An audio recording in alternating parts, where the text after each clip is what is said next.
Hey guys, Logan here. So, we recently got another episode of the podcast Inside Battlefield.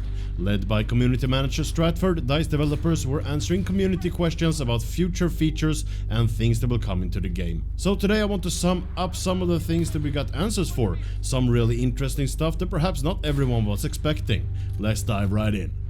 When Battlefield 2042 released, one of the main features that we all noticed right away was that the all chat, text chat in-game was gone. You were only able to write to players in your own team. Well, this is about to change. The all chat will come to Battlefield 2042 in a future update. Exactly when we do not know, but yeah, you know, soon. Next up is the season event. We are getting a new event for season 4, most likely to go live halfway through the season. I think the other ones did that. We didn't get much details about anything besides the name. It's going to be called Leviathan Rising, and that's a pretty badass name if you ask me. We also know that the event will feature a special game mode like the others, and there will be some green themed rewards that you can earn by playing. More info on that when we get more information. Let's talk Portal. Battlefield 2042's Portal has several game modes to choose from, like Conquest or Rush, that you can start up your own servers, but there is one big mode that's been missing since launch, and that's Breakthrough. So the good news is that DICE are looking into bringing Breakthrough to Portal. That's really good news, but I would love to have the ability to choose several game modes for one hosted server. Say like playing Breakthrough on one map and the next map would be Conquest, every other map like that. That would be cool. I think that was possible in Battlefield 5 actually.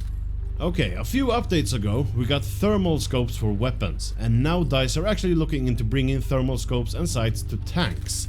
Thermal scopes and sights have been part of the Battlefield franchise for a long time, and of course they're going to exist in a game set in the near future, but bringing them to tanks also? I don't really like that decision. I think we're good just having them for the weapons, keep them away from the tanks. In a previous episode of the podcast, we got to know the squad management is coming to the game. We now know that this feature will not come during Season 4, as it is under development and being worked on as we speak, so I guess that this feature will release during Season 5 then. Speaking of Season 5, it's announced that we already got a small sneak peek at the new map, and this map is developed by DICE Stockholm.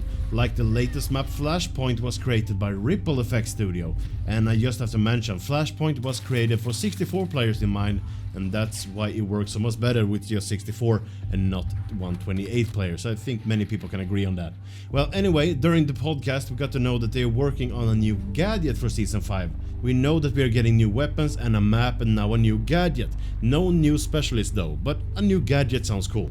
And lastly, the cosmetics and attachments for vault weapons are still on the list and being looked at.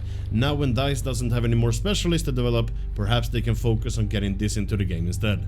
But there you have things talked about and confirmed by DICE during the latest episode of the podcast Inside Battlefield.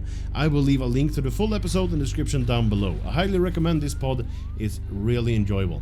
As always, I would love to hear what you think, so tell me your thoughts in the comment section down below. Make sure to subscribe to the channel and you won't miss any Battlefield news. Hit the like if you enjoyed the video, I really much appreciate that.